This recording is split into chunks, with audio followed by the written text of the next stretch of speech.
The 100K a month creator principle. If you want to scale to 100K a month yourself as a creator, the game is not how do I get people to give me money so I can make 100K a month, so I can be cool, so I can have freedom, so I can buy the things that I want. Because first of all, they don't care, and number two, when you accomplish these things, you're not gonna care as well, and it's not gonna change how you feel about yourself too. So it's meaningless. The game is, how do I become so obviously useful to a specific group of people that paying me becomes the next obvious next step? This applies to everything. So don't chase views, earn attention. Here's the wrong question. How do I get more views? The better question is, what does my ideal person deeply want to understand, solve, believe, or become? Then, how do I make a video they would feel stupid not watching? People want content that feels made for them. It's not obvious, it's not generic, it's not AI slop, it's not copied from everyone else, not just a pitch pretending to be value. They want content with thought, effort, honesty, proof, perspective. Content that you would make for free. Content that is authentic to you. Content that you really believe in yourself. If you focus on what they want, you get what you want. You get views, trust, subscribers, leads, clients. You get attention by respecting the viewer's attention. Again, this is one of the most important lines that you can remember. You get attention by respecting your viewer's attention. By any time that you make a video, you really put all of your best to make videos about something that you think will serve them, and by respecting every single second that they have, because they are choosing to pay you with their time, which is more valuable than money, before they ever consider paying you with money, you need to earn their trust by showing them that every single second that they invest watching you or consuming your content, they get a return. They feel inspired, they feel clear, they feel confident, they know exactly what to do, they get insights, they avoid mistakes, they get actionable steps on achieving the outcome that you help them with. And now they think, I'm gonna keep investing because the more I invest my time, the more I get in return. And then when it comes to, let's say, buying your program or service or whatever, they are more likely to do it too, because they think, if I invest my money as well into this, probably it's gonna be even better because I'm gonna be investing both my money and time. So this person is probably gonna help me even more. So that's the next logical step for them to do. Now, when it comes to the offers, you should not sell what you want to sell, because most creators build offers from their own desire. I want to sell coaching. I don't want to do one-on-one coaching, or I want to do one-on-one coaching because I'm not secure in doing a one-to-many offer yet, right?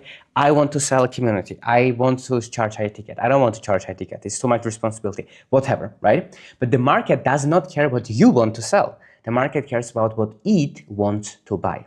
So the better question is, what does my person already want so badly that my offer feels like the bridge? You don't force the desire, you find the desire. The desire already exists in the people, in the pain that they're experiencing.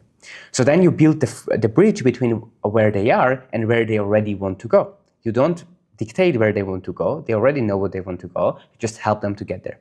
This is why the best offers feel obvious, not because they have manipulative marketing, it's because their offer matches a real desire that people already have. The best offer is not what you want to sell, it's the overlap between what you want to build and what the market already wants.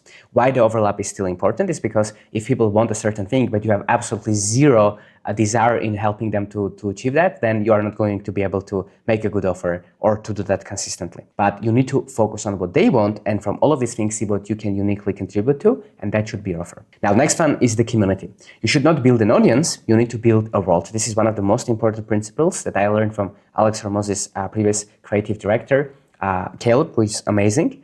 And he talks about this thing that the audience are the people that watch you, they consume your content, right? A community are the people that interact with you and with each other.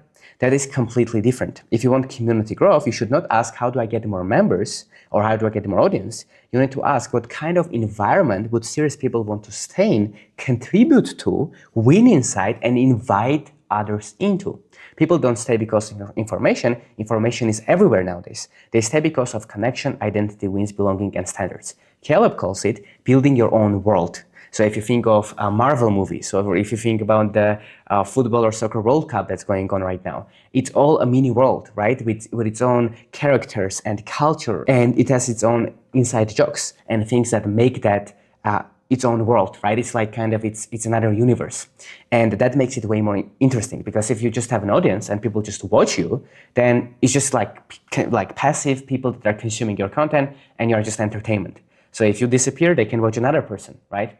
But there isn't movies or certain animes or cartoons or Netflix series. Why some of these things are so popular, like Game of Thrones, for example. Why some of these things are popular is because they are their own worlds. So even if someone stops watching it, they still remember that, and it stays in their head because there was a very unique combination of things that made it its own world. So why this is important is because you don't want to focus on, I want an audience, right? You want to focus on what can I build, what kind of a cool and fun and unique and authentic environment can I build and culture can I build, so that people want to be a part of that. And then you'll actually get the community and you'll actually build your own mini world and not just passive audience that is not going to help you in any way to achieve your goals, or not at least as much as if you had a real movement, a real community, all right? And the real community and movement will give you momentum, access, trust, a feeling that people like me are building something here.